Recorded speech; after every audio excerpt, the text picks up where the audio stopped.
Greetings and salutations. Thank you for lending an ear to the Voice of the Times for Saturday, July 23, 2022. For today's editorial, a chance to do transport development right.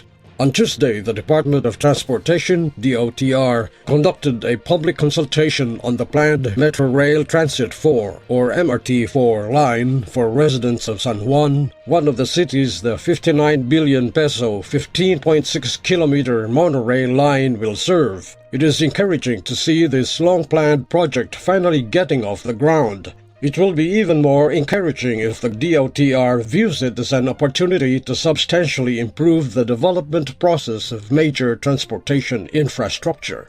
The MRT4 is a monorail system with 13 planned stations, with a route largely following Ortigas Avenue extending from Taytay Rizal to N. Domingo Street in San Juan, near the Gilmore Light Rail Transit 2 or LRT2 station.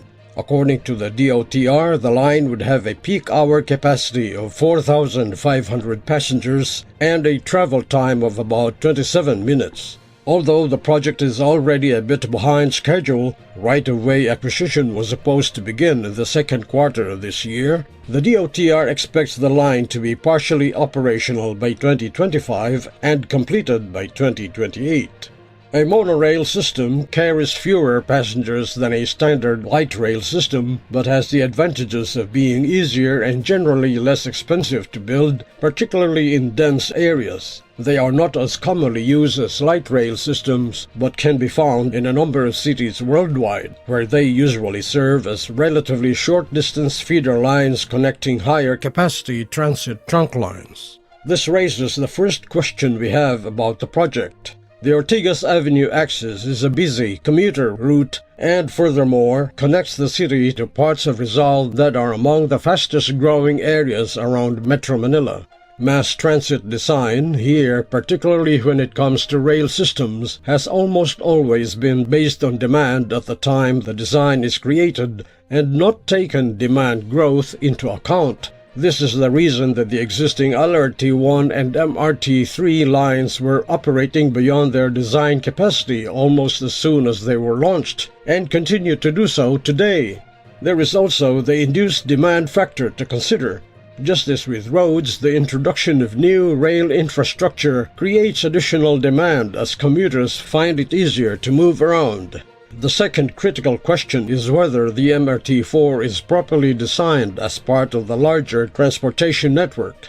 The information that has been provided about it so far, given the DOTR's apparent disrespect for the concept of transparency in not making the system's feasibility or design studies available, suggests that it is not. As described, the MRT4 will intersect 4 primary transit lines: the LRT2 in San Juan, the MRT3 and the EDSA Carousel bus line on EDSA and Ortigas Avenue, and eventually the Metro Manila subway somewhere in the vicinity of C5. Except for the San Juan terminal of the MRT4 line, which is a reasonable walking distance, about 1 block from the LRT2 Gilmore station, no provision for a useful connection to any of the other lines is apparent in the plan.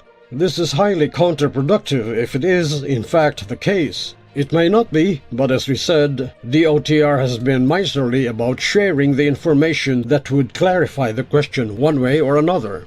That brings us back to the public consultation mentioned at the outset.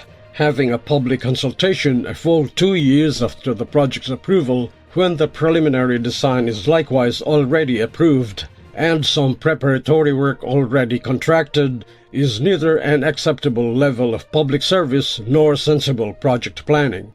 Public consultation to determine the public's needs and concerns should be the first step in the process, and one repeated at regular intervals rather than as an afterthought. If things were done that way, first, there would be much less public resistance to proposed developments, and second, problematic and yet quite basic design questions such as those described above would never arise. Despite the questions, the MRT4 is a good idea and the government should proceed with its development, but it should proceed in the correct manner. Otherwise, the full benefits of the project will never be attainable. And that's the editorial for Saturday, July 23, 2022. For more news and information, get a copy of the Manila Times on print, subscribe to its digital edition, or log on to www.manilatimes.net. Follow us on Twitter, Facebook, or Instagram and listen to the Voice of the Times. Our longest trusted English newspaper since 1898. Now available digitally. Computer. Order the Manila Times Digital Edition. Subscribed. Get the Manila Times Digital Edition for less than 2 pesos and 50 centavos per day when you sign up for 1 year. The Manila Times, news source of choice, trusted since 1898.